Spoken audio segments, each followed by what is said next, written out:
असान चाह की यह शिक्षा हमें सिखाती है कि दूसरों को जज करने के बजाय हमें अपने ही माइंड पर गहराई से ध्यान देना चाहिए। इस जीवन का सबसे बड़ा सच अनिच्छम है, जिसका अर्थ है कि सब कुछ अनिश्चित है और इसी को समझना ही असली धम्म है।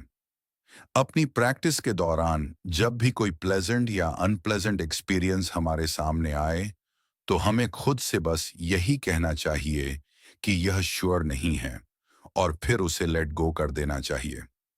जंगल के पेड़ों के नेचर की तरह जो बिना किसी जिद के अपनी दिशा ढूंढ लेते हैं, हमें भी अपनी इच्छाओं से क्लिंग करने के बजाय उन्हें छोड़ना सीखना चाहिए। राइट व्यू और माइंडफुलनेस के साथ इस अनिश्चितता को स्वीकार करके ही हम अपने डिफाइलमेंट्स को उखाड़ सकते हैं। किसी भी सांसारिक चीज को कसकर मत पकड़िए, क्योंकि इसी धैर्य और समझ के जरिए हम दुख के पार जाकर सीधे भगवान बुद्ध के करीब पहुंचते हैं। आए हम इस टॉक को सुने। ए धम्मा टॉक बाय अजान चा, नॉट श्योर। नोबल वंस का स्टैंडर्ड। एक बार एक वेस्टर्न मंक थे जो मेरे विद्यार्थी थे। जब भी वह थाई मंक्स और नॉविसेस को सन्यास छोड़ते देखते, तो वह कहते, ओ कितने शर्म की बात है, वे ऐसा क्यों करते हैं? इतने सारे थाई मंक्स और नॉविसेस सन्यास क्यों छोड़ देते हैं? वह हैरान रह जाते थे। थाई मंक्स और नॉविसेस के सन्यास छोड़ने पर उन्हें बहुत दुख होता था, क्योंकि वह अभी अभी बौद्ध धर्म के संपर्क में आए थे। वह प्रेरित थे, वह दृढ़ थे। एक मंक बनना ही उनके लिए एकमात्र रास्ता था। उन्होंने सोचा था कि वह कभी सन्यास नहीं छोड़ेंगे। जो कोई भी सन्यास छोड़ता, वह उनके लिए मूर्ख था। वह थाइस को रेंस रिट्रीट की शुरुआत में मंक्स और नॉविसेस के रूप में रोब्स पहनते और फिर उसके अंत में सन्यास छोड़ते हुए देखते। ओह कितना दुखद है। मैं उन थाई मंक्स और नॉविसेस के लिए बहुत अफसोस फील करता हूँ। वे ऐसा कैसे कर सकते हैं? खैर, जैसे जैसे समय बीता, कुछ वेस्टर्न मंक्स ने भी सन्यास छोड़ना शुरू कर दिया, तो उन्हें लगने लगा कि आखिरकार यह इतनी भी महत्वपूर्ण बात नहीं है। शुरुआत में जब उन्होंने प्रैक्टिस शुरू ही की थी, तो वह इसे लेकर बहुत उत्साहित थे। वह सोचते थे कि मंक बनना सच में बहुत महत्वपूर्ण बात है। उन्हें लगता था कि यह आसान होगा। जब लोग प्रेरित होते हैं तो सब कुछ बहुत सही और अच्छा लगता है। वहां उनकी फीलिंग्स को मापने के लिए कुछ नहीं होता, इसीलिए वे आगे बढ़ते हैं और अपने लिए खुद तय कर लेते हैं। लेकिन वे सच में नहीं जानते कि प्रैक्टिस क्या है। जो लोग जानते हैं, उनके दिलों में एक पूरी तरह से फर्म नींव होगी, लेकिन फिर भी उन्हें इसका दिखावा करने की जरूरत नहीं होती। जहां तक मेरी बात है, जब मैं पहली बार ऑर्डेन्ड हुआ था, तो मैंने असल में ज्यादा प्रैक्टिस नहीं की थी, लेकिन मुझ में बहुत विश्वास था। मुझे नहीं पता क्यों, शायद ये जन्म से ही था। जिन मंक्स और नोविसेस ने मेरे साथ सन्यास लिया था, रेंस के अंत तक, उन सभी ने सन्यास छोड़ दिया। मैंने मन ही मन सोचा, ए, इन लोगों को क्या हो गया है? हालांकि मेरी उनसे कुछ भी कहने की हिम्मत नहीं हुई, क्योंकि मैं अभी अपनी ही फीलिंग्स के बारे में श्योर नहीं था। मैं बहुत ज्यादा विचलित था। लेकिन मेरे अंदर मैंने फील किया कि वे सब मूर्ख हैं। सन्यास लेना मुश्किल है, छोड़ना आसान है। इन लोगों के पास ज्यादा पुण्य नहीं है। वे सोचते हैं कि दुनिया का रास्ता धम्म के रास्ते से ज्यादा उपयोगी है।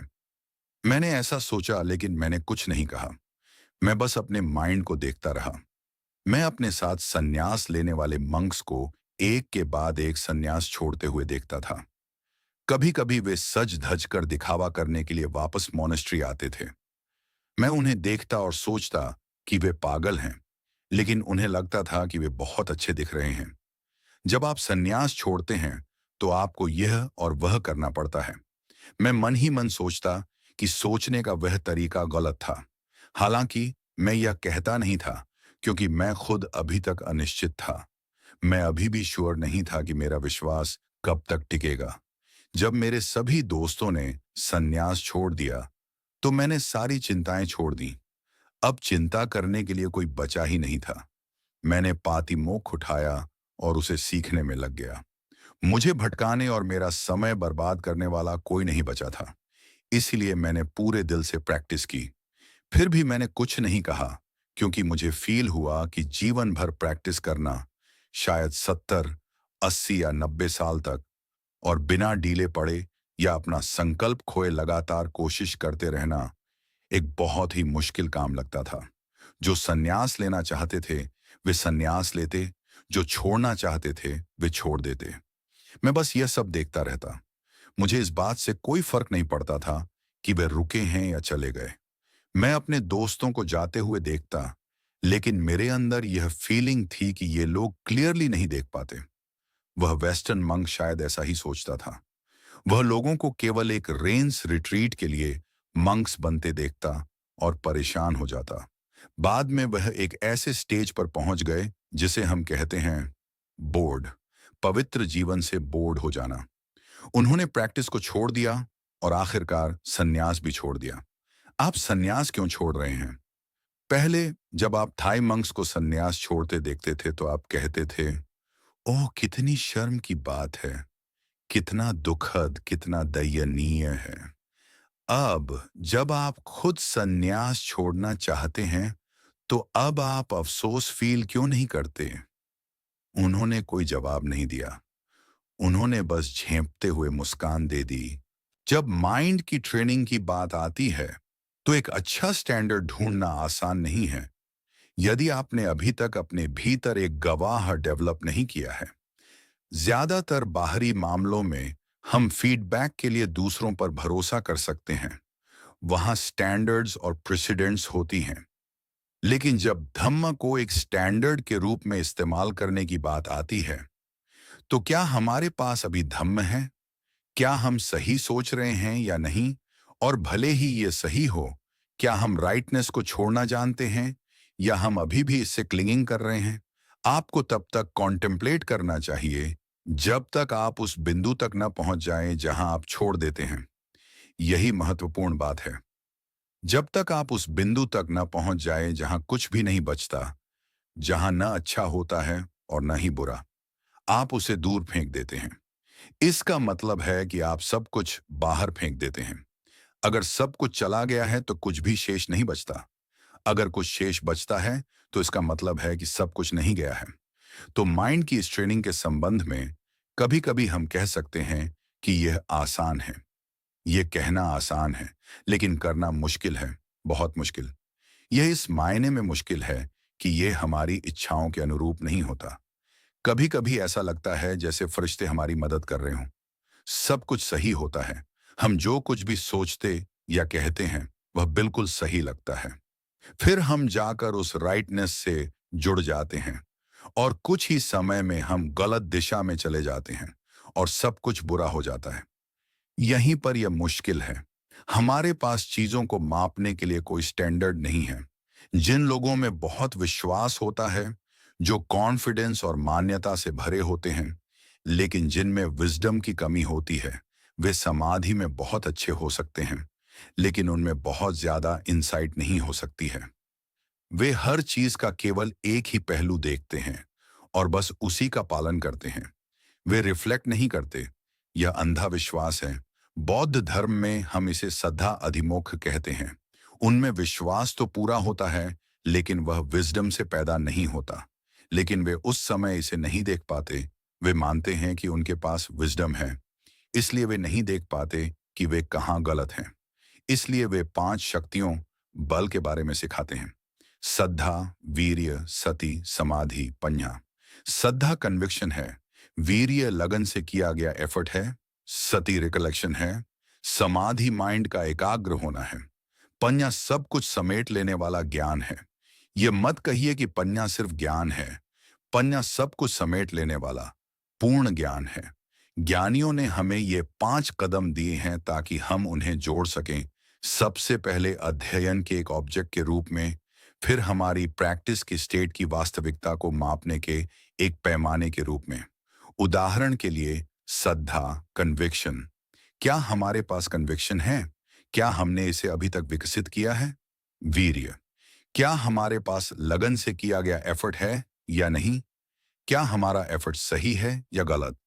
हमें इस पर विचार करना चाहिए।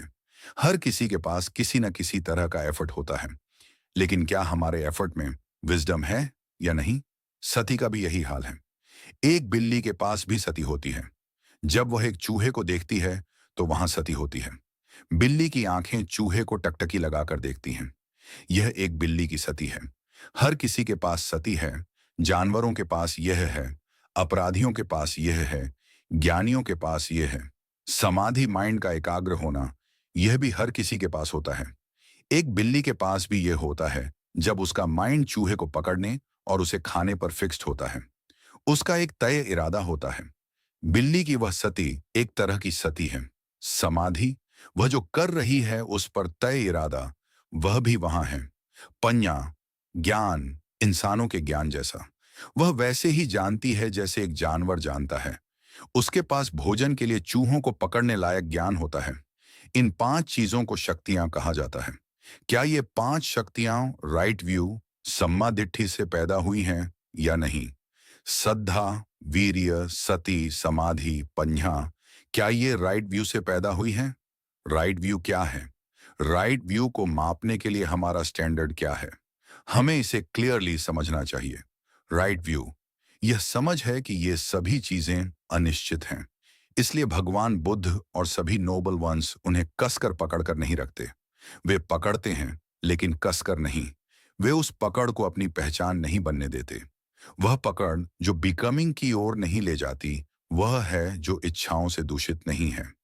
ये या वह बिकमिंग की चाह के बिना, वहां बस प्रैक्टिस अपने आप में है। जब आप किसी विशेष चीज को पकड़ते हैं, तो क्या वहां एंजॉयमेंट होता है या वहां अप्रसन्नता होती है? अगर वहां प्लेजर है, तो क्या आप उस प्लेजर को पकड़ कर रखते हैं? अगर वहां नापसंदगी है, तो क्या आप उस नापसंदगी को पकड़ कर रखते हैं? कुछ विचारों का उपयोग हमारी प्रैक्टिस को अधिक सटीकता से मापने के सिद्धांतों के रूप में किया जा सकता है। जैसे कि यह जानना कि यह विचार कि कोई दूसरों से बेहतर है, या दूसरों के बराबर है, या दूसरों से अधिक मूर्ख है, ये सभी गलत विचार हैं। हम इन चीजों को फील कर सकते हैं, लेकिन हम उन्हें विजडम के साथ यह भी जानते हैं कि वे बस पैदा होती हैं और खत्म हो जाती हैं। यह देखना कि हम दूसरों से बेहतर हैं सही नहीं है। यह देखना कि हम दूसरों के बराबर हैं सही नहीं है। यह देखना कि हम दूसरों से कमतर हैं सही नहीं है। राइट व्यू वह है जो इन सब को काट देता है। तो हम कहाँ जाते हैं? अगर हम सोचते हैं कि हम दूसरों से बेहतर हैं, तो अहंकार पैदा होता है। वह वहां है, लेकिन हम उसे नहीं देखते हैं। अगर हम सोचते हैं कि हम दूसरों के बराबर हैं, तो हम सही समय पर सम्मान और विनम्रता दिखाने में विफल रहते हैं। अगर हम सोचते हैं कि हम दूसरों से कमतर हैं, तो हम यह सोचकर उदास हो जाते हैं कि हम कमतर हैं, बुरे भाग्य के साथ पैदा हुए हैं, और ऐसे ही अन्य विचार। हम अभी भी 5 खंड से क्लिंगिंग कर रहे हैं। ये सब बस बिकमिंग और जन्म है। खुद को मापने का ये एक स्टैंडर्ड है। दूसरा ये है, यदि हम एक सुखद एक्सपीरियंस का सामना करते हैं, तो हम खुशी फील करते हैं। यदि हम एक बुरे एक्सपीरियंस का सामना करते हैं, तो हम अनहैप्पी होते हैं। क्या हम उन दोनों चीजों को समान मूल्य के रूप में देख सकते हैं, जिन्हें हम पसंद करते हैं और जिन्हें हम नापसंद करते हैं? इस स्टैंडर्ड के खिलाफ खुद को मापें। हमारी रोजमर्रा की जिंदगी में हम जिन विभिन्न एक्सपीरियंसेस का सामना करते हैं, अगर हम कुछ ऐसा सुनते हैं जो हमें पसंद है, तो क्या हमारा मूड बदलता है? यदि हम एक ऐसे एक्सपीरियंस का सामना करते हैं जो हमारी पसंद का नहीं है, तो क्या हमारा मूड बदलता है, या क्या माइंड अनमूव्ड रहता है? ठीक यहीं देखकर हमारे पास एक पैमाना है। बस खुद को जानिए, यही आपका गवाह है। अपनी इच्छाओं की ताकत पर फैसले न लें। इच्छाएं हमें यह सोचने पर मजबूर कर सकती हैं कि हम कुछ ऐसे हैं जो हम असल में नहीं हैं। हमें बहुत सावधान रहना चाहिए। विचार करने के लिए बहुत सारे कोण और पहलू हैं, लेकिन राइट वे अपनी इच्छाओं का पालन करना नहीं है, बल्कि सच का पालन करना है। हमें अच्छे और बुरे दोनों को जानना चाहिए, और जब हम उन्हें जान लेते हैं, तो उन्हें छोड़ देना चाहिए। अगर हम छोड़ते नहीं हैं, तो हम अभी भी वहीं हैं। हम अभी भी मौजूद हैं। हमारे पास अभी भी है। अगर हम अभी भी हैं, तो वहां कुछ शेष है। वहां भविष्य के लिए बिकमिंग और जन्म जमा है। इसलिए भगवान बुद्ध ने कहा था कि केवल खुद को जज करें, दूसरों को जज ना करें, चाहे वे कितने भी अच्छे या बुरे क्यों ना हों। भगवान बुद्ध केवल रास्ता दिखाते हैं, यह कहते हुए कि सच ऐसा है। अब क्या हमारा माइंड वैसा है या नहीं? उदाहरण के लिए मान लीजिए कि एक भिक्षु ने दूसरे भिक्षु की कुछ चीजें ले ली। फिर उस दूसरे भिक्षु ने उस पर आरोप लगाया, आपने मेरी चीजें चुराई हैं। मैंने उन्हें चुराया नहीं, मैंने बस उन्हें लिया है। तो हम एक तीसरे भिक्षु से फैसला करने के लिए कहते हैं। उसे कैसे तय करना चाहिए? उसे गलती करने वाले भिक्षु को बुलाई गई संघ के सामने पेश होने के लिए कहना होगा, हाँ मैंने इसे लिया, लेकिन मैंने इसे चुराया नहीं। या अन्य नियमों के संबंध में, जैसे पाराजिक या संगादिशिस अपराध, हाँ मैंने यह किया, लेकिन मेरा इरादा नहीं था। आप इस पर कैसे विश्वास कर सकते हैं? यह पेचीदा है। अगर आप इस पर विश्वास नहीं कर सकते, तो आप जो कुछ कर सकते हैं वह यह है कि जिम्मेदारी करने वाले पर छोड़ दें। यह उसी पर निर्भर करता है। लेकिन आपको पता होना चाहिए कि हम उन चीजों को नहीं छिपा सकते जो हमारे माइंड्स में पैदा होती हैं। आप उन्हें छिपा नहीं सकते, न तो गलतियों को और न ही अच्छे कामों को। चाहे काम अच्छे हों या बुरे, आप उन्हें बस अनदेखा करके खारिज नहीं कर सकते, क्योंकि ये चीजें खुद को प्रकट करने की प्रवृत्ति रखती हैं। वे खुद को छिपाती हैं, वे खुद को प्रकट करती हैं, उनका अपना वजूद है। वे सब ऑटोमेटिक हैं। चीजें इसी तरह काम करती हैं। इन चीजों के बारे में अनुमान लगाने या सट्टा लगाने की कोशिश न करें। जब तक अभी भी अविद्या है, वे खत्म नहीं हुई हैं। चीफ प्रिवी काउंसलर ने एक बार मुझसे पूछा था, लुओंगपोर, क्या एक अनागामी का माइंड अब तक शुद्ध हो चुका है? यह आंशिक रूप से शुद्ध है। ए एक अनागामी ने तो कामुक इच्छा छोड़ दी है, तो उसका माइंड अभी तक शुद्ध कैसे नहीं है? हो सकता है उसने कामुक इच्छा को छोड़ दिया हो, लेकिन अभी भी कुछ बाकी है ना? वहां अभी भी अविद्या है। अगर अभी भी कुछ बचा है, तो अभी भी कुछ बचा है। यह भिक्षुओं के भिक्षा पात्रों की तरह है। वहां एक बड़े आकार का बड़ा कटोरा, एक मध्यम आकार का बड़ा कटोरा, एक छोटे आकार का बड़ा कटोरा है। फिर एक बड़े आकार का मध्यम कटोरा, एक मध्यम आकार का मध्यम कटोरा, एक छोटे आकार का मध्यम कटोरा है। फिर एक बड़े आकार का छोटा कटोरा, एक मध्यम आकार का छोटा कटोरा और एक छोटे आकार का छोटा कटोरा है। चाहे वह कितना भी छोटा क्यों ना हो, वहां अभी भी एक कटोरा है ना? इसके साथ भी ऐसा ही है। सोतापन्न, सकदागामी, अनागामी, इन सब ने कुछ डिफाइलमेंट्स को छोड़ दिया है, लेकिन केवल अपने अपने लेवल तक। जो कुछ भी अभी बचा है, वे नोबल वंस उसे नहीं देखते हैं। अगर वे देख पाते तो वे सब अरहंत होते। वे अभी भी सब कुछ नहीं देख सकते। अविद्या वह है जो नहीं देखती है। अगर अनागामी का माइंड पूरी तरह से सीधा हो गया होता, तो वह अनागामी नहीं होता, वह पूरी तरह से अकॉम्प्लिश्ड होता। लेकिन अभी भी कुछ बाकी है। क्या उसका माइंड शुद्ध हो गया है? खैर, यह कुछ हद तक है, लेकिन 100% नहीं। मैं और कैसे जवाब दे सकता था? उन्होंने कहा कि बाद में वह आकर मुझसे इस बारे में और सवाल पूछेंगे। वह इसे देख सकते हैं। स्टैंडर्ड वहां है। लापरवाह न बने, सतर्क रहें। भगवान बुद्ध ने हमें सतर्क रहने का उपदेश दिया था। जहां तक हार्ट की इस ट्रेनिंग का सवाल है, मैंने भी लालच के पलों का सामना किया है, आप जानते हैं। मैं अक्सर कई चीजों को आजमाने के लिए ललचाता था, लेकिन वे हमेशा ऐसी लगती थीं जैसे वे पाथ से भटक रही हों। यह सच में बस किसी के माइंड में एक तरह का घमंड है, एक तरह का अहंकार। दिट्ठी, विचार और मान, गर्व वहां है। केवल इन दोनों चीजों के प्रति जागरूक होना ही काफी मुश्किल है। एक बार एक आदमी था जो यहाँ मंक बनना चाहता था। वह अपने रोब्स लेकर आया, अपनी दिवंगत मां की याद में मंक बनने के लिए दृढ़ संकल्पित था। वह मॉनेस्ट्री में आया, अपने रोब्स नीचे रखे और बिना मंक्स को सम्मान दिए ही मुख्य हॉल के ठीक सामने चलने वाला मेडिटेशन शुरू कर दिया।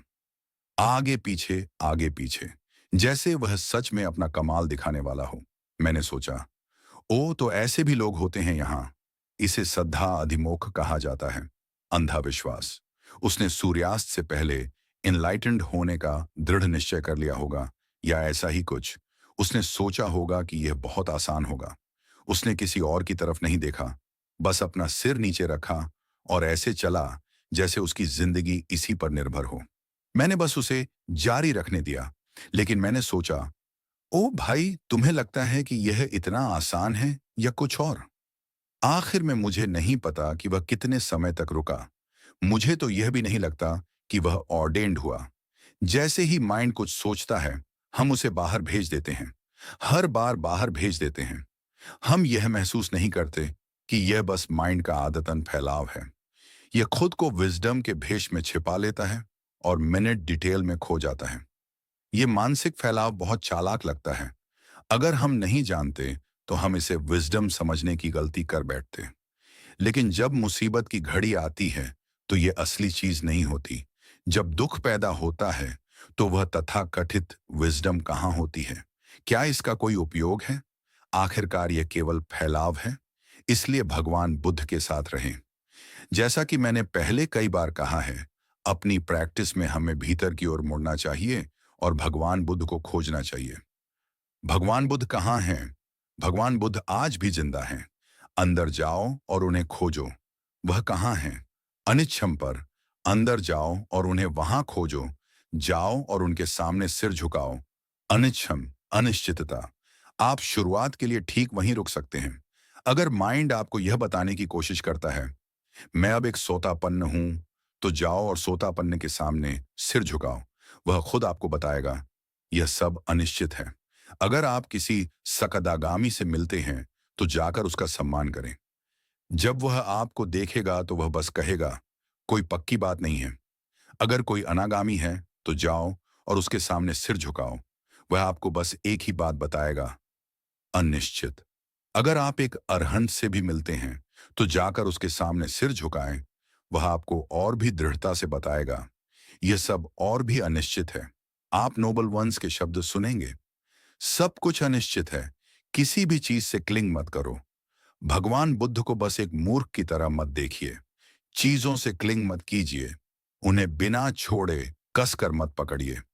चीजों को अपैरेंट के कार्यों के रूप में देखिए और फिर उन्हें पारलौकिकता की ओर भेज दीजिए। आपको ऐसा ही होना चाहिए। वहां अपीयरेंस होना चाहिए और वहां ट्रांसेंडेंस होना चाहिए। इसलिए मैं कहता हूं, भगवान बुद्ध के पास जाओ। भगवान बुद्ध कहाँ हैं? भगवान बुद्ध धम्म हैं। इस दुनिया की सभी शिक्षाओं को इस एक शिक्षा में समाहित किया जा सकता है, अनिच्छम। इसके बारे में सोचिए।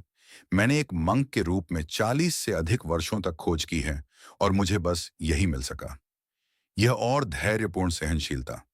भगवान बुद्ध की शिक्षा के पास पहुंचने का यही तरीका है, अनिच्छम। यह सब अनिश्चित है। कोई फर्क नहीं पड़ता कि माइंड कितना श्योर होना चाहता है, बस उसे बताइए, नॉट श्योर। जब भी माइंड किसी चीज को एक श्योर चीज के रूप में पकड़ना चाहता है तो बस कहिए, यह श्योर नहीं है, यह क्षणिक है। बस इसे इसी से दबा दीजिए।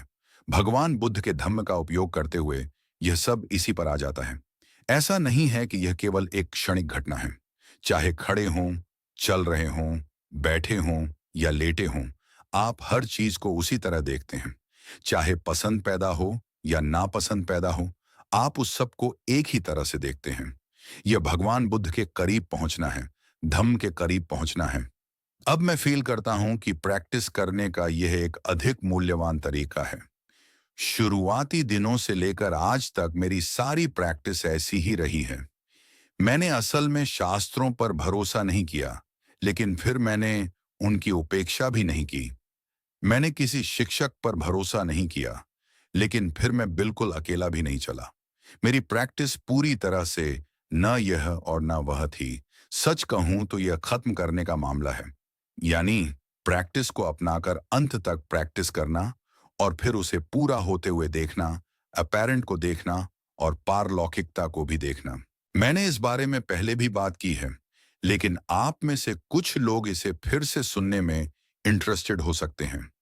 अगर आप लगातार प्रैक्टिस करते हैं और चीजों पर गहराई से विचार करते हैं, तो आप अंततः इस बिंदु तक पहुंच जाएंगे।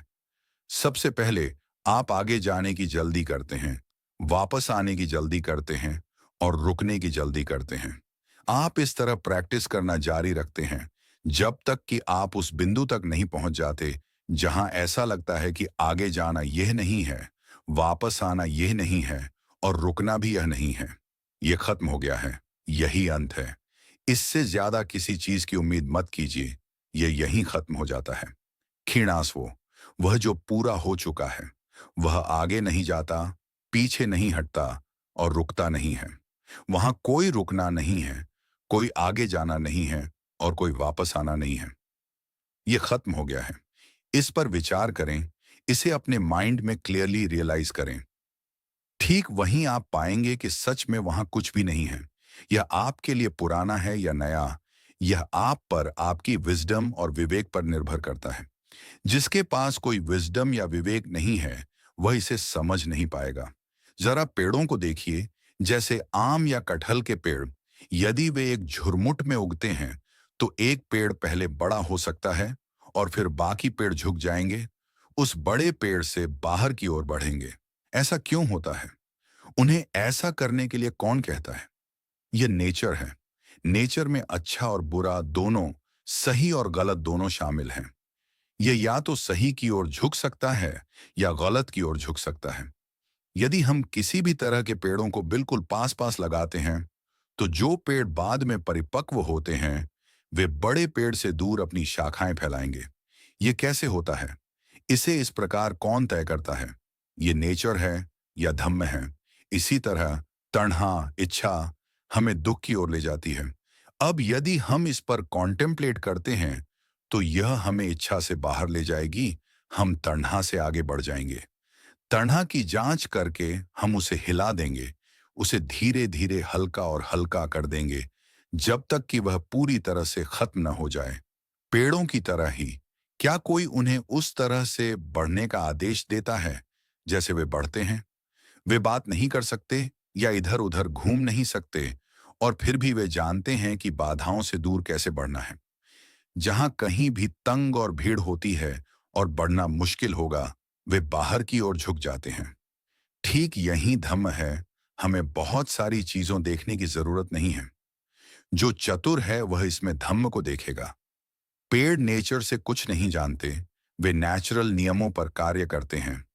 फिर भी वे खतरे से दूर बढ़ने, एक उपयुक्त स्थान की ओर झुकने के लिए पर्याप्त जानते हैं। विचारशील लोग ऐसे ही होते हैं। हम बेघर जीवन में इसलिए जाते हैं क्योंकि हम दुख के पार जाना चाहते हैं। वह क्या है जो हमें दुख देता है? अगर हम भीतर की ओर रास्ता अपनाएंगे, तो हमें पता चल जाएगा। जिसे हम पसंद करते हैं और जिसे हम नापसंद करते हैं, वे दुख हैं। अगर वे दुख हैं, तो उनके इतने करीब मत जाइए। क्या आप स्थितियों से प्यार करना चाहते हैं या उनसे नफरत करना चाहते हैं? वे सभी अनिश्चित हैं। जब हम भगवान बुद्ध की ओर झुकते हैं, तो यह सब खत्म हो जाता है। इसे मत भूलिए। और धैर्यपूर्ण सहनशीलता, बस ये दो ही काफी हैं। यदि आपके पास इस तरह की समझ है, तो यह बहुत अच्छा है। असल में मेरी अपनी प्रैक्टिस में मेरे पास कोई ऐसा शिक्षक नहीं था जो उतनी शिक्षाएं दे सके जितनी आप सभी को मुझसे मिलती हैं। मेरे पास बहुत सारे शिक्षक नहीं थे। मैंने एक साधारण गांव के मंदिर में संन्यास लिया था और काफी कुछ वर्षों तक गांव के मंदिरों में रहा। मेरे माइंड में प्रैक्टिस करने की इच्छा पैदा हुई। मैं कुशल होना चाहता था, मैं ट्रेन होना चाहता था। उन मठों में कोई भी शिक्षा देने वाला नहीं था, लेकिन प्रैक्टिस करने की प्रेरणा पैदा हुई। मैंने यात्रा की और मैंने चारों ओर देखा। मेरे कान थे इसलिए मैंने सुना, मेरी आंखें थीं इसलिए मैंने देखा। मैंने लोगों को जो कुछ भी कहते सुना, मैं खुद से कहता, नॉट श्योर। मैंने जो कुछ भी देखा, मैंने खुद को बताया, नॉट श्योर। या जब जीभ मीठे, खट्टे, नमकीन, प्लेजेंट या अनप्लेजेंट स्वादों के संपर्क में आई, या शरीर में आराम या पेन की फीलिंग्स पैदा हुई, तो मैं खुद से कहता, यह कोई श्योर चीज नहीं है। और इस तरह मैं धम्म के साथ जिया। सच में यह सब अनिश्चित है, लेकिन हमारी इच्छाएं चीजों को निश्चित करना चाहती हैं। हम क्या कर सकते हैं? हमें धैर्यवान होना चाहिए। सबसे महत्वपूर्ण चीज खंती है, धैर्यपूर्ण सहनशीलता। भगवान बुद्ध को बाहर मत फेंकिए। जिसे मैं अनिश्चितता कहता हूं, उसे दूर मत फेंकिए। कभी कभी मैं पुराने धार्मिक स्थलों को देखने जाता था, जहां प्राचीन मोनास्टिक इमारतें थीं, जिन्हें आर्किटेक्ट्स द्वारा डिजाइन किया गया था, कारीगरों द्वारा बनाया गया था। कुछ जगहों पर वे टूटे हुए होते थे। शायद मेरा कोई दोस्त टिप्पणी करता, कितने शर्म की बात है ना? यह टूट गया है। मैं जवाब देता, अगर ऐसा नहीं होता तो भगवान बुद्ध जैसी कोई चीज नहीं होती, कोई धम्म नहीं होता। यह इस तरह टूटा हुआ है क्योंकि यह पूरी तरह से भगवान बुद्ध की शिक्षा के अनुरूप है। सच में अंदर ही अंदर मुझे भी उन इमारतों को टूटा हुआ देखकर दुख होता था, लेकिन मैं अपनी भावुकता को दूर फेंक देता था और कुछ ऐसा कहने की कोशिश करता था जो मेरे दोस्तों और मेरे अपने काम आ सके। हालांकि मुझे भी फील होता था कि यह अफसोस की बात है, फिर भी मेरा झुकाव धम्म की ओर था। अगर यह इस तरह टूटा नहीं होता तो कोई भगवान बुद्ध नहीं होते। मैं अपने दोस्तों के फायदे के लिए यह बहुत ही जोर देकर कहता, या शायद वे सुन नहीं रहे थे, लेकिन फिर भी मैं सुन रहा था। चीजों पर विचार करने का यह एक तरीका है जो बहुत बहुत उपयोगी है। उदाहरण के लिए, मान लीजिए कोई दौड़ कर आए और कहे, लुआंगपोर, क्या आप जानते हैं कि फलां ने अभी आपके बारे में क्या कहा? या उसने आपके बारे में ऐसा ऐसा कहा। शायद आपको गुस्सा भी आने लगे। जैसे ही आप आलोचना के शब्द सुनते हैं, आपको हर कदम पर ये मूड्स आने लगते हैं। जैसे ही हम इस तरह के शब्द सुनते हैं, हम शायद बदला लेने के लिए तैयार होने लगते हैं, लेकिन मामले के सच को देखने पर हम पा सकते हैं कि नहीं, आखिरकार उन्होंने कुछ और ही कहा था, और इसलिए यह अनिश्चितता का एक और मामला है। तो हमें जल्दबाजी करके चीजों पर विश्वास क्यों करना चाहिए? दूसरों के कहने पर हमें इतना भरोसा क्यों करना चाहिए?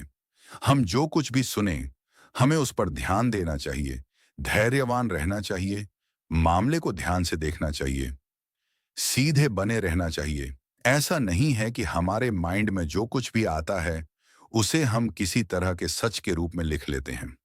कोई भी स्पीच जो अनिश्चितता को अनदेखा करती है, वह किसी ज्ञानी की स्पीच नहीं है। इसे याद रखें। जहां तक समझदार होने की बात है, हम अब प्रैक्टिस नहीं कर रहे हैं। हम जो कुछ भी देखते या सुनते हैं, चाहे वह सुखद हो या दुखद, बस कहिए यह श्योर नहीं है। इसे खुद से जोर देकर कहिए, इन सब को इसी से दबा कर रखिए। उन चीजों को बड़े मुद्दों में मत बदलिए, बस उन सभी को इस एक बात तक सीमित रखिए। यह बिंदु महत्वपूर्ण है। यही वह बिंदु है जहां डिफाइलमेंट्स मरते हैं। प्रैक्टिस करने वालों को इसे खारिज नहीं करना चाहिए।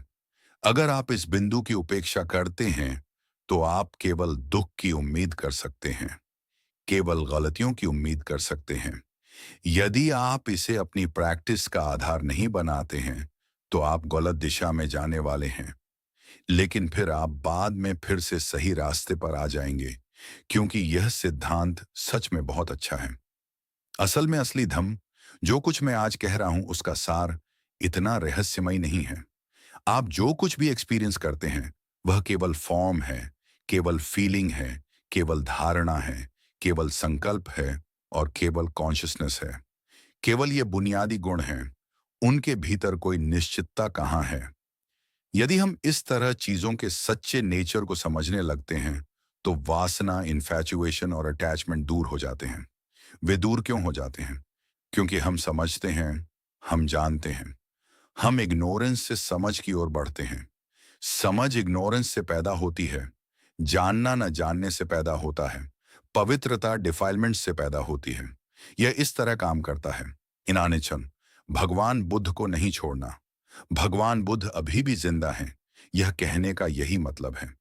यह कहना कि भगवान बुद्ध निब्बान को प्राप्त हो गए हैं, जरूरी नहीं कि सच हो। अधिक गहरे अर्थ में भगवान बुद्ध अभी भी जिंदा हैं। यह काफी हद तक वैसा ही है जैसे हम भिक्खु शब्द को परिभाषित करते हैं। अगर हम इसे वह जो मांगता है के रूप में परिभाषित करते हैं, तो अर्थ बहुत व्यापक है। हम इसे इस तरह परिभाषित कर सकते हैं, लेकिन इस परिभाषा का बहुत ज्यादा उपयोग करना इतना अच्छा नहीं है। हम नहीं जानते कि मांगना कब बंद करना है। अगर हम इस शब्द को और अधिक गहरे तरीके से परिभाषित करें, तो हम कहेंगे, भिक्खु, वह जो संसार के खतरे को देखता है। क्या यह अधिक गहरा नहीं है? यह पिछली परिभाषा की ही दिशा में नहीं जाता, यह बहुत गहरा जाता है।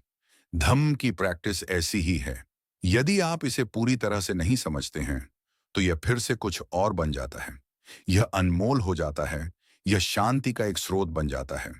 जब हमारे पास सती होती है, तो हम धम्म के करीब होते हैं। अगर हमारे पास सती है, तो हम अनिच्छम सभी चीजों की क्षण भंगुरता को देखेंगे। हम भगवान बुद्ध को देखेंगे और संसार के दुख को पार कर जाएंगे।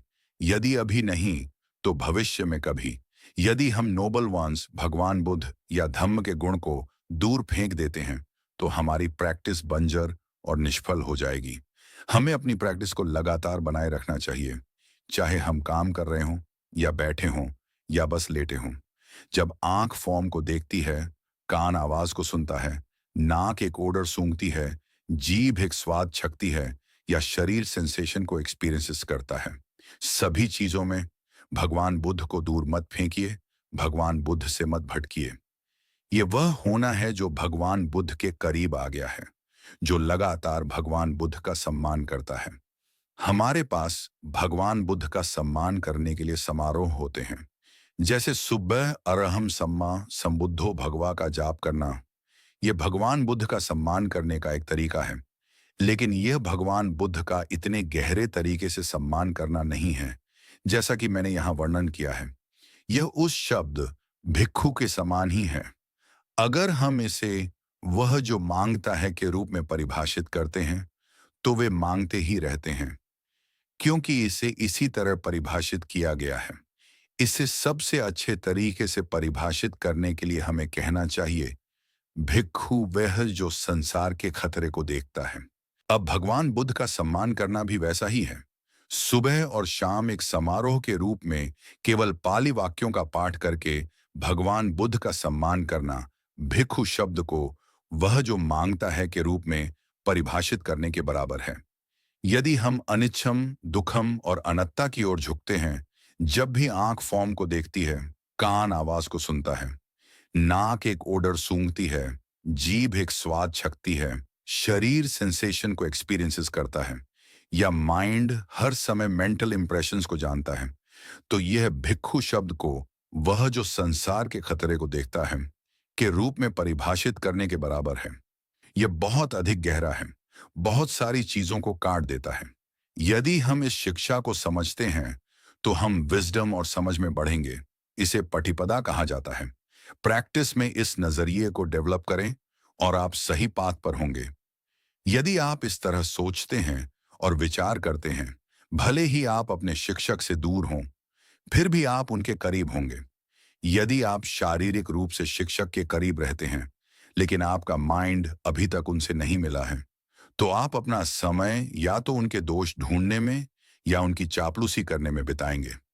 अगर वह कुछ ऐसा करते हैं जो आपके अनुकूल है, तो आप कहते हैं कि वह अच्छे नहीं हैं, और आपकी प्रैक्टिस बस यहीं तक जाती है। किसी और को देखने में अपना समय बर्बाद करके आप कुछ हासिल नहीं करेंगे। लेकिन अगर आप इस शिक्षा को समझते हैं, तो आप वर्तमान क्षण में एक नोबल वन बन सकते हैं। इसीलिए इस साल मैंने अपने शिष्यों, पुराने और नए दोनों से खुद को दूर कर लिया है और ज्यादा शिक्षा नहीं दी है, ताकि आप सभी जितना हो सके चीजों को खुद देख सकें। नए मंक्स के लिए मैंने पहले ही मठ के कार्यक्रम और नियम निर्धारित कर दिए हैं, जैसे ज्यादा बात मत करो, मौजूदा स्टैंडर्ड्स, रियलाइजेशन, फल और निब्बान के पाथ का उल्लंघन मत करो। कोई भी जो इन स्टैंडर्ड्स का उल्लंघन करता है, वह एक असली प्रैक्टिस करने वाला नहीं है। वह नहीं है जिसका प्रैक्टिस करने का एक शुद्ध इरादा है। ऐसा व्यक्ति कभी क्या देखने की उम्मीद कर सकता है? भले ही वह हर दिन मेरे पास सोता हो, वह मुझे नहीं देख पाएगा। भले ही वह भगवान बुद्ध के पास सोता हो, वह भगवान बुद्ध को नहीं देख पाएगा, अगर वह प्रैक्टिस नहीं करता है। तो धम्म को जानना या धम्म को देखना प्रैक्टिस पर निर्भर करता है। भरोसा रखिए, अपने खुद के हार्ट को शुद्ध कीजिए। अगर इस मठ के सभी मंक्स अपने अपने माइंड्स में अवेयरनेस डालें, तो हमें किसी को डांटने या तारीफ करने की जरूरत नहीं होगी। हमें किसी पर शक करने या किसी का पक्ष लेने की जरूरत नहीं होगी। अगर गुस्सा या नापसंदगी पैदा हो, तो बस उन्हें माइंड पर छोड़ दीजिए, लेकिन उन्हें क्लियरली देखिए, उन चीजों को देखते रहिए। जब तक वहां अभी भी कुछ है, इसका मतलब है कि हमें अभी भी ठीक वहीं खुदाई करनी है और पीसना है। कुछ कहते हैं, मैं इसे काट नहीं सकता, मैं यह नहीं कर सकता। अगर हम इस तरह की बातें कहना शुरू कर देंगे, तो यहाँ केवल गुंडों का एक झुंड होगा, क्योंकि कोई भी अपने खुद के डिफाइलमेंट्स को नहीं काटता है। आपको कोशिश करनी चाहिए। अगर आप अभी तक इसे काट नहीं सकते हैं, तो और गहराई में खुदाई करें। डिफाइलमेंट्स पर खुदाई करें, उन्हें जड़ से उखाड़ फेंकें, उन्हें खोद कर निकालें, भले ही वे मजबूत और पक्के लगें। धम्म कोई ऐसी चीज नहीं है जहां अपनी इच्छाओं का पालन करके पहुंचा जा सके। आपका माइंड एक तरफ हो सकता है, सच दूसरी तरफ। आपको आगे देखना चाहिए और पीछे भी नजर रखनी चाहिए। इसीलिए मैं कहता हूं, यह सब अनिश्चित है, सब क्षणिक है। अनिश्चितता का यह सच, यह छोटा और सरल सच, और साथ ही इतना गहरा और दोष रहित, लोग इसे अनदेखा कर देते हैं। वे चीजों को अलग तरह से देखते हैं। अच्छाई से क्लिंग मत कीजिए, बुराई से क्लिंग मत कीजिए। ये दुनिया के गुण हैं। हम दुनिया से मुक्त होने के लिए प्रैक्टिस कर रहे हैं, इसलिए इन चीजों को खत्म करें। भगवान बुद्ध ने उन्हें नीचे रखने, उन्हें छोड़ देने की शिक्षा दी थी, क्योंकि वे केवल दुख का कारण बनते हैं।